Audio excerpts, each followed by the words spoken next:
Hola queridos amigos, hoy veremos la octava parte del diario de Henry Mettelman. Lo que Lazar había dicho me preocupaba mucho en ese momento, aunque no se lo dejé saber, ya que la batalla en Stalingrado se movía rápidamente hacia su resultado crítico, y toda la prioridad de transporte se le daba a ella. Llegó el otoño con mal tiempo y un sombrío presagio de lo que el invierno nos tendría preparado. Para ahorrar nuestros escasos recursos de gasolina, se ordenó que parte de nuestra división se acuartelara en el área alrededor de la gran ciudad de Milorovo, y los tanques solo se utilizaban para incursiones absolutamente necesarias. Excavamos agujeros inclinados en el suelo en los que metimos nuestros tanques y los cubrimos con paja contra el frío. Incluso nos abstuvimos de encender los motores, confiando en que todo estaría bien una vez que llegara nuestra gasolina y pudiéramos quitar la paja. Pero el período de descanso forzado duró más de lo que anticipábamos y a fines de octubre finalmente quitamos la paja. Hubo una catástrofe. Por mucho que los conductores de tanques presionaran los botones de arranque, no se escuchó ni un chirrido de los motores. Luego descubrimos la razón. Ratones de campo comunes que habían anidado en la paja habían encontrado su camino hacia los tanques y habían desgarrado el aislamiento de los cables eléctricos. Ninguna cantidad de gritos ayudó, y los intentos de culpar a alguien fueron inútiles. La demora antes de que se obtuvieran cables de la retaguardia fue exasperante y probablemente muy costosa en términos operativos, ya que dio al Ejército Rojo mucho espacio adicional para respirar, que sin duda utilizaron hábilmente en su batalla con una ciudad impotente. Los chistes que tuvimos que soportar de otras unidades no fueron demasiado difíciles de soportar. Simplemente pusimos caras imperturbables. Pero cuando nos dijeron que el Stavka, el alto mando soviético, había anunciado por las ondas que nuestra división, de la cual estábamos tan orgullosos, había sido derrotada por ratones rusos, nos sentimos heridos y no un poco ridículos. A principios de noviembre, después de un tedioso día de lucha, llegamos a un pueblo grande. Creo que era Perilosovsky, al sur de la cabeza de Puente del Don, en el sur de la ciudad de Serafimovich. Durante todo el día había habido una lluvia fría, y todos estábamos muy cansados y hartos de todo. Cuando de repente la tensión que había estado acumulándose entre Lazar y Kit estalló dramáticamente en público. Los rumanos, como tantas veces antes, nos habían enviado en una persecución inútil y todos estábamos enfadados con ellos y con nosotros mismos, esperando una noche de paz y descanso. Habíamos ordenado a los campesinos de nuestra cabaña que se quedaran en el fondo. Habíamos desempacado nuestras cajas de comida y habíamos puesto velas por todas partes, mientras que Balbo, lo llamábamos así porque su barba negra era como la del mariscal del aire italiano de ese nombre, se ocupaba de cocinar una comida en la estufa. Después recogimos todo. Kit comenzó de la nada. «Bien», dijo, y como todo con él era blanco o negro, no pasará mucho tiempo antes de que hayamos expulsado a los rusos a la Bulgar y todo habrá terminado. «¿Cómo llegas a esa conclusión?», respondió Lazar, y pude ver las señales de peligro parpadeando en sus ojos. «Seguramente no dudarías de la capacidad de Paulus para acabar con esto en Stalingrado, con nosotros aquí, sosteniendo con éxito los flancos todos los días, ¿verdad, Unteroffizier?» «Bah», dijo Lazar, «no diría que esto es una cosa pequeña. Claro, Paulus tiene habilidad, pero desafortunadamente no es el único. Hemos estado cerca del Volga durante muchas semanas y puedes apostar tu última granada de mano que esta demora no fue elección de Paulus. El invierno ya casi está aquí y la chusma roja no ha sido hecha añicos, como muchos predijeron». Miró a su alrededor a la mesa, a todos nosotros, y sintiendo la aprobación general, volvió sus ojos hacia Kit y continuó. «Mira, Kit, ¿por qué tú y yo siempre tenemos que pelear por cosas que no podemos cambiar y permitir que la amargura arruine las pocas horas que podemos arrebatar en reposo? Por supuesto, quiero salir de este infierno interminable, igual que tú.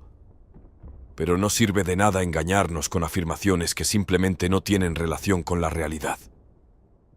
Con los codos en la mesa y empujando la cabeza hacia adelante desde el cuello, Kit apretó los ojos, lo cual no presagiaba nada bueno. Su rostro había cambiado de color a un rojo intenso, y sus ojos lanzaban destellos de acero azul al otro lado de la mesa, donde estaba sentado Lazar. «¿Estás sugiriendo que estoy diciendo mentiras?», preguntó Kit, casi sin tono, con los dientes apretados, más silbando que hablando. Pero Lazar fue lo suficientemente sabio como para haber reconocido el peligro y retiró algunos de los bordes afilados de lo que había dicho. No, nunca dije eso. Nunca haría una acusación personal contra ti, lo sabes. Con nosotros 5 sentados alrededor de esta mesa y los rusos a solo 1 milla o así de distancia, la palabra mentira no entraría en la conversación de todos modos. Pero siento que sería tonto ignorar los hechos, como todos sabemos demasiado bien. El hecho es que hemos estado aquí desde finales del verano, que ahora es noviembre y que aún no hemos alcanzado el Volga, aparte de ese corto tramo al norte. Llegar al Volga físicamente es la roca de toda la verdad, contra la cual todas las meras palabras, ya sean tuyas o mías, fracasarán. Ser puesto en su lugar de esta manera, y por Lazar de todas las personas, fue demasiado para Kit. Lo que probablemente lo hizo más furioso fue la forma suave y convincente en que Lazar había enfatizado sus puntos. Debió haber sospechado, aunque ninguno de nosotros dijo nada, que estábamos en gran parte de acuerdo. Pero como resultó, Kit no fue tan fácilmente vencido como tantas veces antes. Cuando se veía contra las cuerdas, encontraba lo que creía que era una salida segura. Utilizó la carta Trump y sacó al Führer al juego, afirmando que lo que acababa de decir había sido dicho por el Führer en su discurso a los viejos camaradas del partido hace poco tiempo. Luego miró a su alrededor de manera triunfante. ¿Qué tienes que decir a eso? ¿Es Adolf Hitler un mentiroso? ¿Nos está alimentando con mentiras? Hundió sus fríos ojos azules en Lazar, quien comenzó a inquietarse incómodamente al otro lado de la mesa. ¿Qué podía decir a eso? Si hubiera sido lo suficientemente sabio y controlado, habría retrocedido y dejado el campo y la satisfacción a Kit. Estaba luchando consigo mismo, eso estaba claro. Pero luego, al final, decidió seguir adelante. No, Kit, estás equivocado. Todos escuchamos ese discurso en octubre, y el Führer nunca se refirió al resultado de la batalla de Stalingrado, como la historia seguramente la nombrará, este horrendo choque, cuando todo esté hecho. Estaba hablando de la guerra en su conjunto, de la alianza impía, como él la llamó, de América, Inglaterra y Rusia, entre la plutocracia y el bolchevismo, que se habían aliado convenientemente contra nuestra Alemania, y de los sacrificios que tendremos que hacer para vencer a ese mal. ¿Recuerdas cuando dijo que las batallas pueden ganarse o perderse, pero que se asegurará de que el último batallón sea alemán? Esta guerra es la más grande que nuestro mundo haya visto, con tentáculos económicos, financieros, sociales e industriales que se hunden profundamente en el suelo de Europa y del mundo. Podría resultar que sea más fácil comenzar una guerra que detenerla. Este balbo acarició su barba y miró a su alrededor con una sonrisa, diciendo que esperaba ser miembro de ese último batallón. Me vino un pensamiento fugaz sobre cuán bueno sería una victoria alemana si todos los otros batallones hubieran sido sacrificados.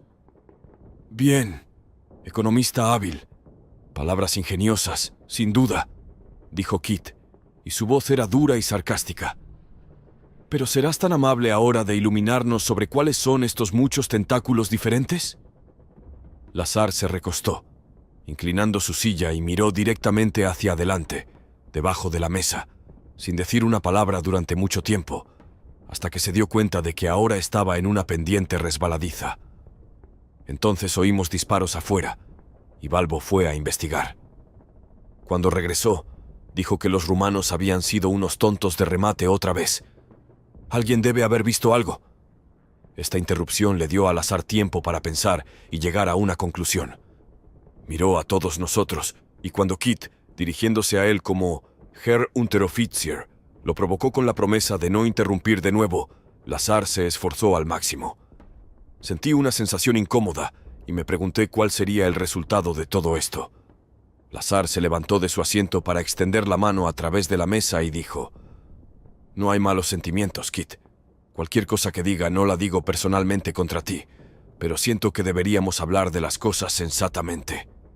Kit tomó su mano un tanto a regañadientes y todos nos sentamos cómodamente en silencio, con solo las velas parpadeantes en la mesa dando señales de vida. Lazar comenzó lentamente en voz baja. Después de cada oración, nos preguntaba: «¿Cierto? Y Fritz respondía: «No necesariamente, pero continúa con ello». A partir de entonces, Lazar habló con fluidez y con una evidente convicción. La idea principal era que desde finales del siglo pasado, el sistema capitalista mundial había estado atravesando una profunda crisis. En el llamado mundo desarrollado, había habido un desempleo masivo, con las masas volviéndose cada vez más inquietas y sintiéndose en el aire la revolución. Afirmaba que la Primera Guerra Mundial no había sido más que los principales ladrones peleándose entre ellos por el botín del resto del mundo, aún indefenso en África y en otros continentes. En ese momento, Rusia, social y económicamente atrasada, había sido tan mala como cualquier otra, pero mientras sus ricos obtenían enormes beneficios de la guerra, sus pobres pagaban un terrible precio en sufrimiento. El resultado fue que se levantaron contra la injusticia, y la primera acción del nuevo gobierno revolucionario fue declarar la paz, poner fin a la masacre. Pero cuando los gobernantes en el occidente, en América, Alemania, Gran Bretaña y Francia, se dieron cuenta de que el gobierno obrero en Rusia estaba seriamente decidido a abolir el sistema capitalista de una vez por todas y reemplazarlo con una sociedad socialista, estalló una feroz guerra civil en la que la vieja aristocracia, los grandes terratenientes, los industriales y los militares intentaron restaurar sus antiguos privilegios. Cuando eso fracasó, el mundo libre invadió con sus ejércitos, estadounidenses, franceses, británicos, japoneses e incluso las fuerzas alemanas derrotadas, y clavaron sus colmillos en la carne sangrante de Rusia. Pero después de enormes sacrificios, los rusos los expulsaron a todos y luego se dispusieron a poner orden en su casa. Todo esto era nuevo para mí.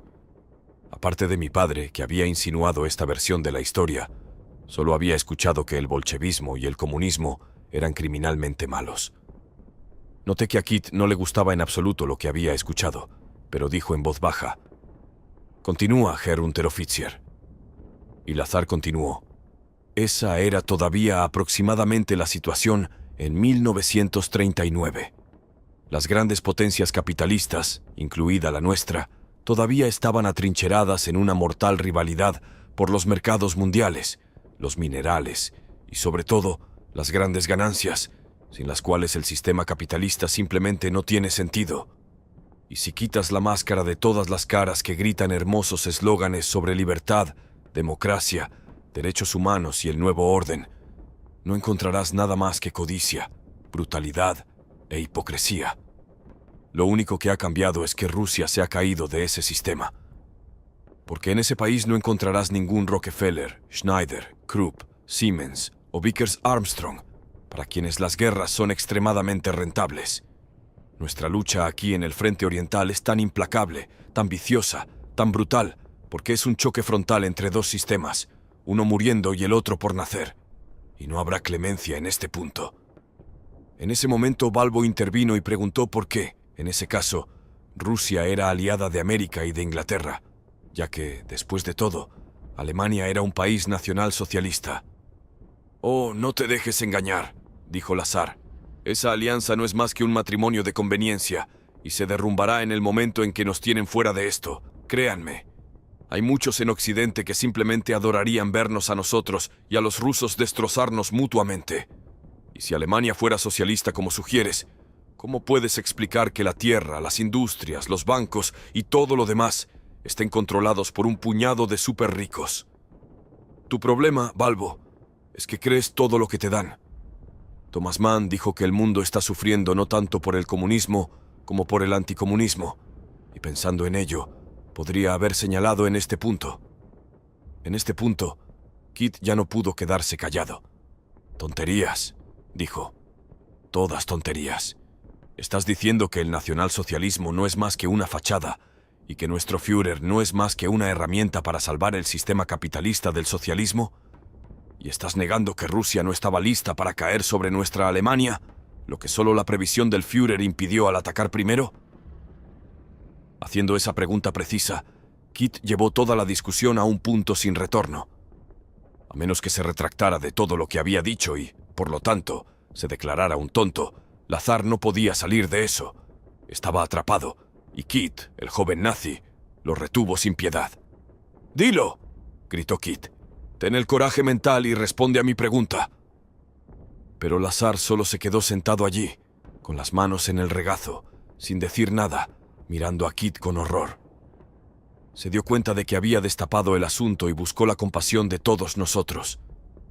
Pero, sin importar cuáles fueran nuestros pensamientos y sentimientos más profundos, la discusión había ido demasiado lejos y no podíamos respaldarlo. El nombre del Führer se había involucrado en la discusión y Lazar tenía que enfrentarla solo. Fue entonces cuando todos los sentimientos reprimidos de Kit, su odio por Lazar y por los judíos en general, salieron a la superficie. «De acuerdo, tenlo a tu manera», dijo. «Después de lo que has dicho en esta última hora, no hay necesidad de que digas nada más. Has dicho, y todos somos testigos de ello, que el Führer no es más que una herramienta de los capitalistas, un mentiroso, y que todos somos víctimas de sus mentiras. Tú, miserable cerdo judío, tú, estafador comunista, te he estado observando durante semanas, escuchando tus muchos comentarios astutos con los que esperabas socavar nuestra moral. Pero ahora has ido demasiado lejos. Te has topado conmigo, y te borraré aquí y ahora como a un lao sucio arrastrándose por mi vientre. Si es lo último que hago, lo haré ahora». Furioso como un toro, saltó de su asiento y se dirigió hacia la esquina donde estaba colgado nuestro equipo. Con una mano temblorosa abrió su funda para sacar su pistola. «¡Te mataré! ¡Te mataré, cerdo judío!», gritó. Y con eso, al darse cuenta de que Kit había perdido el control, saltamos sobre él, le quitamos la pistola de la mano y lo presionamos en un asiento en la esquina. Mientras lo manteníamos abajo, de repente todo cambió en él y señaló detrás de la estufa, donde los campesinos rusos estaban sentados petrificados por este espectáculo en su medio. «Miren, nos han observado todo el tiempo. Son nuestros enemigos. Deben pensar que estamos locos». Luego, volviéndose nuevamente hacia Lazar, pero esta vez en voz muy baja: «Miserable, cerdo judío». Para entonces, se había consumido a sí mismo. Se inclinó hacia adelante. Su cuerpo comenzó a temblar como si estuviera en convulsiones, y cuando levantó ligeramente la cabeza, podía ver que su rostro estaba empapado en lágrimas. Kit, quien nunca había mostrado miedo ante nada, lloraba como un niño. Todos sabíamos que el peligro había pasado, y lo soltamos. Mientras todo esto ocurría, habíamos olvidado por completo a Lazar desde el incidente de esa noche. A partir de entonces, estuvimos en acción todos los días. Nuestro sexto ejército estaba bajo una gran presión dentro de Stalingrado, y aún no había llegado a las orillas del Volga. Pero estábamos manteniendo con éxito el flanco. Kit y Lazar casi nunca se dirigieron otra palabra, y aunque este último hizo algunos intentos de ser amigable, Kit lo ignoró por completo. Kit parecía mucho más tranquilo, no tan bullicioso como antes. Tal vez había madurado. Hacia mediados de noviembre, creo que fue el día 13, cayó la primera nevada real del invierno. Todo lucía diferente ahora, no tan duro, más sereno, y los sonidos se llevaban de manera diferente en el aire. De alguna manera, también calmó nuestros nervios y nos hizo más fatalistas. En lo más profundo de nuestros huesos, sentíamos que tendríamos que aceptar lo que nos esperaba. Después de haber estado estáticos durante varios días en una línea de defensa rumana, cavamos un cómodo refugio con nuestro equipo a poca distancia, apuntando hacia las líneas rusas. Varias veces informamos a nuestro mando que durante la noche habíamos escuchado mucha actividad del otro lado. Sabíamos de lo que hablábamos cuando insistíamos en que los aullidos de los motores eran de tanques T-34, pero nuestros oficiales sabían mejor. Decían que los rusos estaban atrincherados en Stalingrado y al borde de la derrota, y probablemente estaban conduciendo algunos tanques T-34 para confundirnos. Pero luego llegó la noche del 18 de noviembre. Era miseramente húmeda y fría, las ráfagas de nieve cubrían la mayor parte del suelo y no había eco en el aire. Eran aproximadamente las 2 de la madrugada cuando salí de nuestro refugio para asumir el deber de guardia. La noche estaba inusualmente quieta, y mi compañero me dijo que todos los irritantes movimientos rusos se habían detenido hace aproximadamente 1 hora. Con mi rifle sobre el hombro y bien protegido por mi abrigo, me dirigí a las posiciones de artillería rumanas. Uno de los guardias rumanos me dijo en una mezcla de alemán y ruso roto que no le gustaba el silencio del otro lado. Era como una calma antes de la tormenta. Estaba aliviado cuando mi turno terminó alrededor de las 4 de la madrugada y pude regresar al refugio acogedor. Encendí la vela nuevamente, nos desvestimos y nos preparamos para dormir. Lo siguiente que supe fue que se había desatado el infierno. El aire vibrante apagó la vela y tratamos de organizarnos en la oscuridad total. Todo el lugar temblaba, pedazos de tierra caían sobre nosotros y el ruido era ensordecedor. Estábamos medio dormidos y chocábamos entre nosotros, mezclando nuestras ropas, botas y otros equipos y gritando en voz alta para aliviar nuestra tensión. De alguna manera logré ponerme mis ropas, dándome cuenta mucho después de que sentía un draft en mi trasero que me había puesto los pantalones al revés. Salimos de un caos a otro mucho peor, un infierno de ruido y explosiones. Nos comportábamos como robots bien organizados. Kit y Balbo se adelantaron para manejar la ametralladora, mientras yo ayudaba a Fritz a suministrar munición. El cielo estaba iluminado por todas partes, como de día. A veces las bombas de mortero silbaban por el aire, explotando con un golpe sordo haciendo que la tierra temblara. Todo estaba en total tumulto, y escuchaba muchos gritos y llantos desde la línea delantera rumana. Luego, tan repentinamente como había comenzado, se detuvo, dejándonos a todos envueltos en un silencio espeluznante. Sabíamos por experiencia que esto solo había sido la primera fase, la obertura, y que el verdadero conflicto estaba por venir. Ahora el amanecer se asomaba débilmente en el cielo del este. La niebla se había disipado por completo, y mi camión más atrás estaba en llamas. Pero los 5 de nosotros estábamos bien. Nadie resultó herido, y nos señalamos con el pulgar hacia arriba.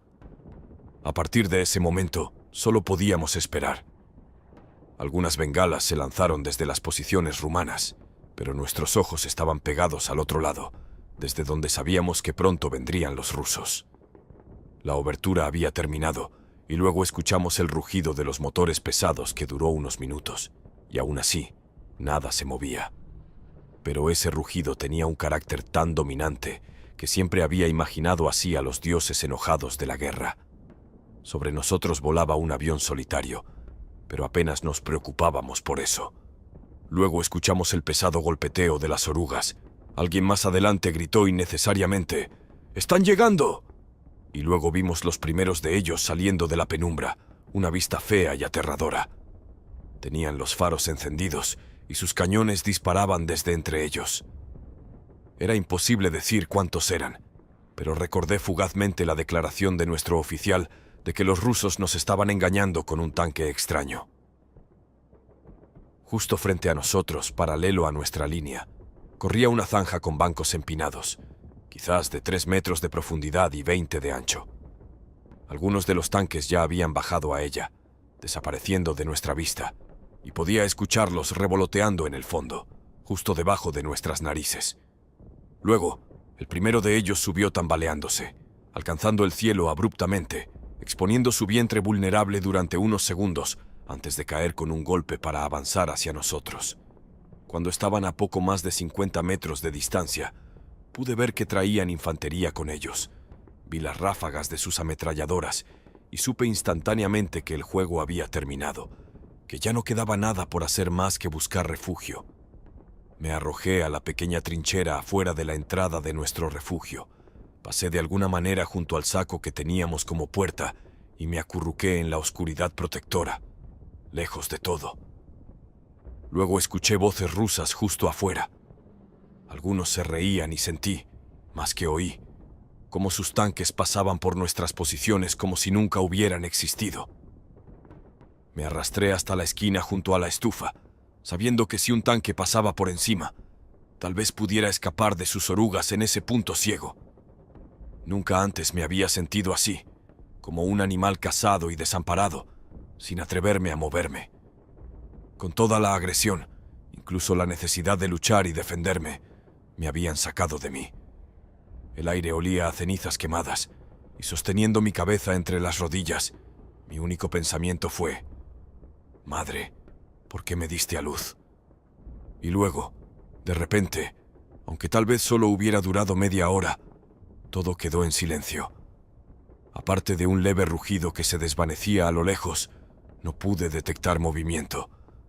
Todo alrededor era un silencio espeluznante. ¿Me estoy volviendo loco? ¿Fue todo un sueño? Dondequiera que mirara había tierra revuelta. Nuestra mochila estaba aplastada en el suelo como si un tanque hubiera pasado por encima. Kit y Balbo yacían detrás del escudo, aplastados y desfigurados. Más atrás estaba Lazar con el hombro y la mitad de la cabeza destrozados. Pero, ¿qué había sucedido con los demás? ¿Todos los rumanos habían logrado huir? ¿Habían sido hechos prisioneros o habían sido asesinados? Con 20 años mi mente estaba en tumulto, pero rápidamente me di cuenta de que mi única posibilidad de sobrevivir era mantener la calma. Decidí hacer un fuego en nuestra estufa de cañón. La vida parecía volver a mí con el calor regresando al refugio. Tenía suficiente comida y municiones, mucho más de lo que podía llevar. Salí hacia los cuerpos de mis compañeros para tomar sus libretas de pagos y destruir sus identificaciones. Fue entonces cuando escuché lamentos y, siguiendo el sonido, llegué a un grupo de rumanos y alemanes muertos, pero sin rusos a la vista. Entre ellos, vi a un oficial rumano con el brazo casi arrancado, mirándome con ojos suplicantes, y luego vi a otros heridos, incluyendo alemanes, todos ellos gravemente heridos y más allá de toda ayuda. Sin conocimientos médicos, sin vendajes ni algodón, no les dije nada ni les proporcioné consuelo ni agua. Rápidamente me alejé. Sabía que si me quedaba sería drenado de toda mi fuerza. Algunos de los alemanes gritaron tras de mí. Podrían haber estado en lo correcto al llamarme bastardo, pero sabía que si me quedaba, sería inútil. Algunos días después, tras sobrevivir a la primera noche de pesadillas, me percaté de que había participado en un evento histórico de gran magnitud. Me había encontrado justo en medio de la ruptura de las fuerzas del mariscal Rokossovski, lo que en 2 días llevaría al cercamiento del sexto ejército de Paulus y, como resultado, a su aniquilación en Stalingrado. Este evento marcó un punto de inflexión no solo en la invasión alemana de la Unión Soviética, sino también posiblemente en la historia de la Segunda Guerra Mundial. Mi única preocupación en ese momento era salvar mi propia vida. No sabía dónde estaban las líneas alemanas después de la catástrofe de esta mañana, ni cuánto tendría que caminar para encontrarlas. Afortunadamente, el cielo estaba despejado y manteniendo siempre la estrella del norte a mi derecha, sabía que me dirigía hacia el oeste, y eso es lo que mi instinto me decía que hiciera. Tomé el mejor rifle y pistola y empaqué municiones, comida, algunas velas y una pequeña botella del mejor coñac francés que encontré en el refugio de los oficiales rumanos. También tomé un abrigo de piel y un sombrero de allí, y más tarde, por la noche, cuando salí de mi refugio para comenzar mi caminata, vestido y con botas elegantes, no hubiera parecido fuera de lugar en ningún elegante centro turístico de invierno. Pero esto no era un espectáculo, era real. Me deslicé hacia donde había encontrado a los heridos. No había sonido y todo estaba cubierto de nieve. Luego fui a cada uno de mis 4 amigos. Me paré junto a sus cuerpos y dije sus nombres. Eso fue todo. Cuando me alejé, me sentí tentado a llorar, no tanto por los demás como por mí mismo. Caminé toda la noche sin atreverme a acercarme a un pueblo, ya que no sabía si estaría ocupado por rusos o alemanes, y cuando se acercaron, dormí en graneros, chozas quemadas sobre montones de paja o simplemente debajo de algún arbusto protector. Solo ocasionalmente lograba hacer un fuego y calentar algo de comida, y bebía nieve casi todo el tiempo mientras caminaba. A mi alrededor no había más que un interminable desierto blanco. Lo que tal vez fue extraño bajo estas condiciones fue que me sentía física y mentalmente en forma y muy alerta. No estaba abatido de ninguna manera, pero cuán grande era la distancia desde mi hogar y mi infancia. Después de caminar durante unas 4 noches, y con el amanecer acercándose, llegué a un montón de heno que estaba solo en medio de la blancura sin fin. Luego noté otra figura que también caminaba en la misma dirección hacia el montón de heno. Me agaché en la nieve y me di cuenta de que la figura me había notado. Él también se agachó, sosteniendo un rifle listo y mirándome fijamente. Después de habernos mirado durante 1 minuto aproximadamente, él gritó en ruso: «Romansky», suponiendo probablemente por mi gorro de piel rumano, y yo respondí en ruso: «Ich AKH Deutsche», poniendo énfasis en German. También le grité: «Soy alemán». Entonces, ambos avanzamos hacia el otro, balanceando nuestros rifles de alguna manera en el aire. Fue un encuentro extraordinario. Fritz era un cabo de más o menos mi edad y había pasado por una experiencia muy similar a la mía. 2 de ellos habían salido juntos, pero su compañero había muerto y ahora estaba contento de haber encontrado uno nuevo. Estuvimos de pie allí hablando y de repente nos dimos cuenta de que estaba amaneciendo, así que decidimos hacer nuestra cama para el día en el montón de heno. Sacamos suficiente heno para hacer espacio para ambos y después de habernos metido, tiramos heno para cubrir el agujero. Nos sentimos cálidos y seguros y rápidamente nos quedamos dormidos. Debió de ser en la tarde cuando Fritz me despertó y cuando escuchamos, oímos mucha actividad afuera. Hasta donde pudimos ver, una sección rusa había llegado y establecido un campamento, alimentando a sus caballos desde nuestro montón de heno. Oímos la música de una orquesta y risas, y también escuchamos a soldados llegar constantemente para que les sirvieran comida en sus máquinas. Luego se sentaron en el suelo con la espalda contra nuestro montón de heno, y el más cercano estaba a apenas 1 metro de nuestros pies. Después del anochecer pudimos ver el brillo de una gran hoguera y nos preocupaba que pudieran prendernos fuego. Había un hermoso canto y risas, y también bebida. Uno de ellos estaba enfermo justo afuera de nuestra entrada. El calvario duró 3 noches y 3 días. Sin una linterna estábamos en completa oscuridad todo el tiempo. Nuestras conversaciones se sostenían susurrando, y si alguno de nosotros roncaba, el otro tenía que despertarlo. Cuando tomaban horquillas de heno de la parte superior de nuestro montón, todo el edificio se sacudía y podíamos sentir cómo el techo descendía constantemente. Uno de los caballos parecía divertirse, lanzando su peso contra el montón de heno, y hubo un momento en el que temíamos que todo el montón de heno se derrumbara cuando estaban sentados cerca. Era peligroso toser o aclarar la garganta, y nuestros asuntos de aseo se estaban volviendo un problema muy desagradable con solo una botella de agua además del coñac. Nuestros nervios estaban al límite y comenzamos a discutir si debíamos rendirnos o no. En la 4ª mañana nos dimos cuenta de repente de que todo estaba en silencio. Salí primero. La nieve era deslumbrante, pero no había ni un alma a la vista. Todo estaba en un estado terrible, con estiércol de caballo, latas y equipo desechado por todas partes. El sol era brillante y blanco y hacía un frío claro.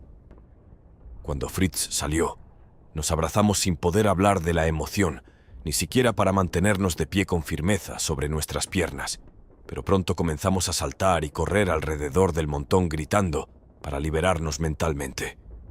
Nos reímos y reímos, aunque acordamos que en realidad no había nada de qué reírse y que nuestra situación seguía siendo extremadamente seria.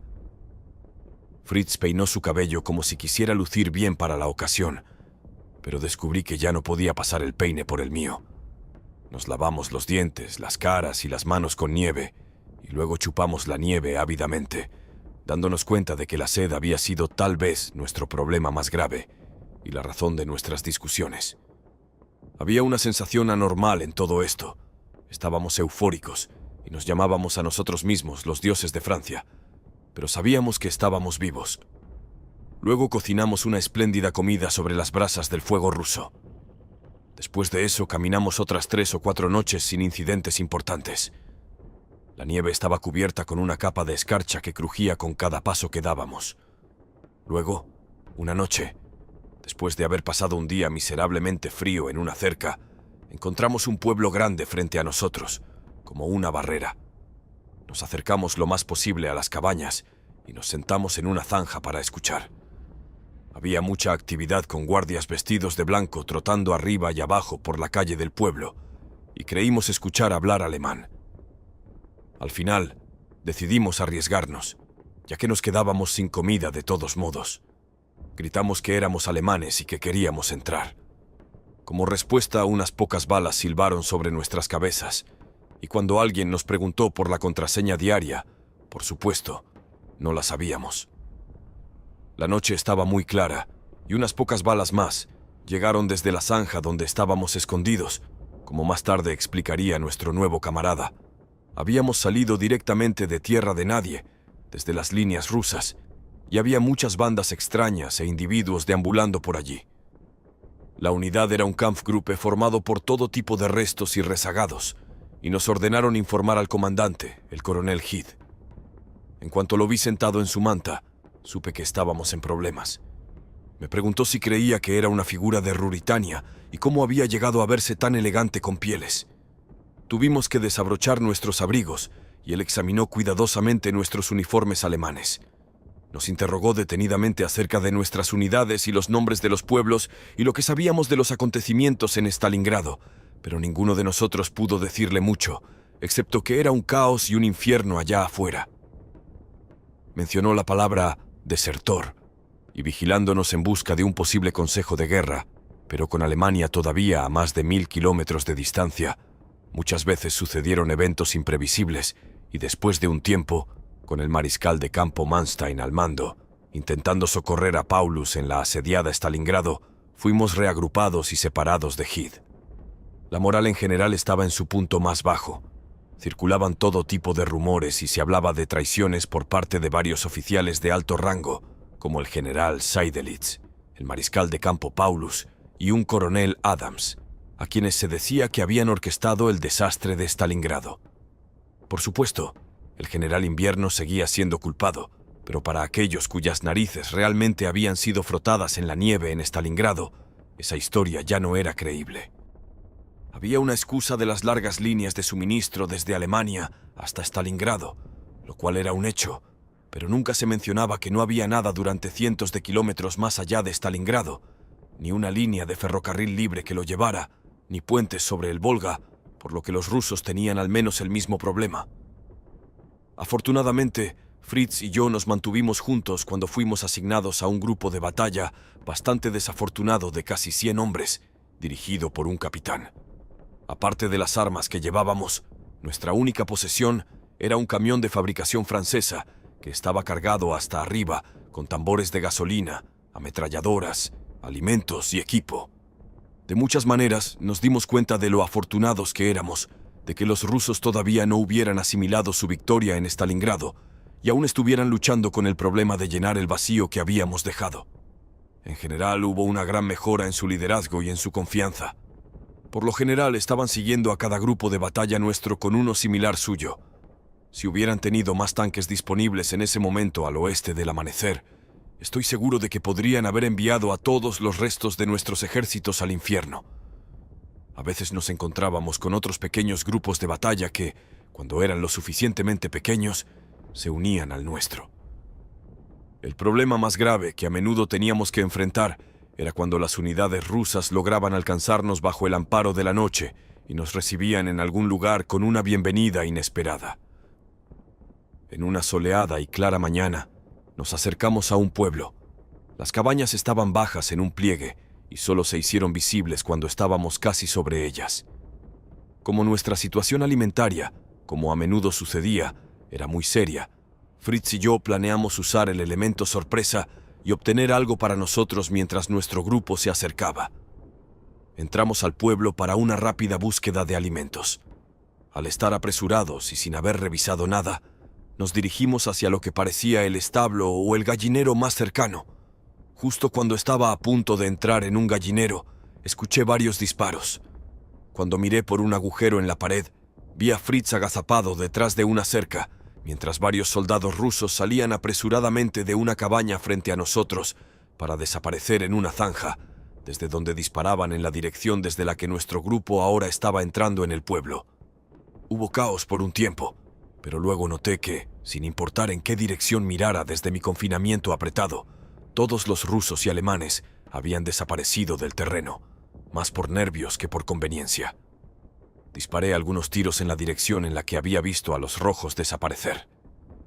Más tarde vi sus huellas dirigiéndose hacia un laberinto de zanjas cubiertas de maleza que no me sentía con ánimos de investigar. El pueblo invernal tenía una atmósfera inquietante. Había una quietud casi perfecta y cuando revisamos las cabañas, no encontramos ni un solo hombre ni una sola bestia. Cuando entramos en la cabaña de la que habían salido los rusos, pudimos ver por el equipo que habían dejado atrás que habían estado tan sorprendidos como nosotros. Mirando a lo largo de una pequeña cresta que se extendía desde el pueblo, pudimos ver un pequeño caserío de unas 2 docenas de cabañas, a unas 2 kilómetros de distancia.